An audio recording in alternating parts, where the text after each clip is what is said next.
Hey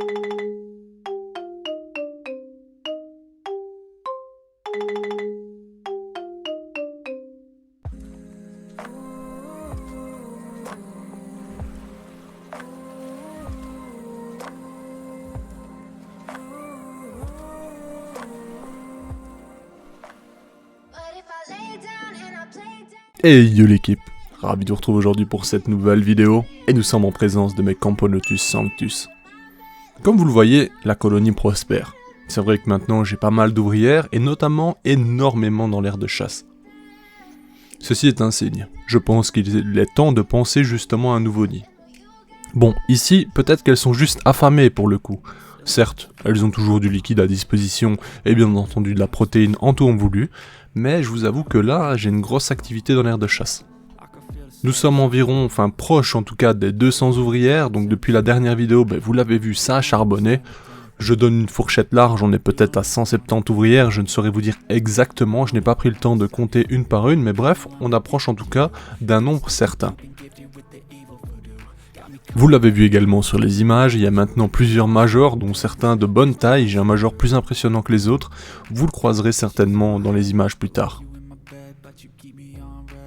Vous le voyez, au final, le setup dont j'avais des doutes fonctionne très bien, le développement est très correct, elles ont une zone humide qu'elles apprécient assez fortement.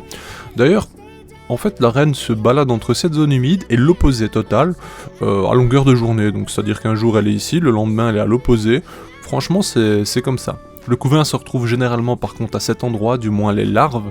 Ici, comme par hasard, le moment où je filme ça, elles sont à l'opposé, mais en général, je vous assure que les grappes d'œufs, les larves, etc. se trouvent vraiment proches de la zone humide. Peut-être pas en dessous constamment, mais à proximité.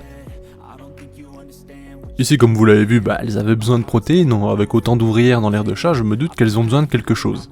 Alors je leur ai offert justement une énorme blatte qui va rassasier toute la colonie.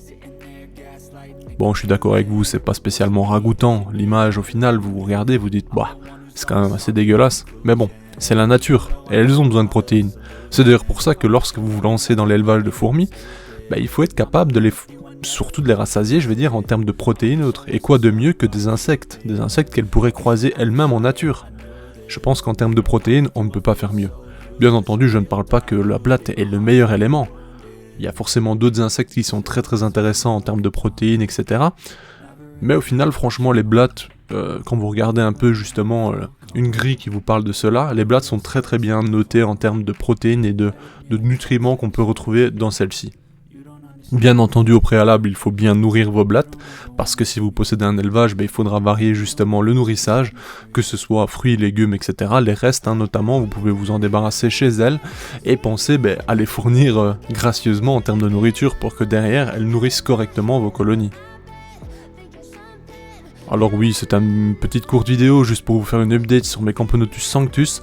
Je pense sincèrement que la prochaine vidéo, on sera certainement dans un nouveau setup, du moins c'est ce que je souhaite faire. Là actuellement je suis à la recherche d'une cuve pas spécialement grande, on partirait sur du 30-30 et peut-être 20 $, ça me suffirait amplement.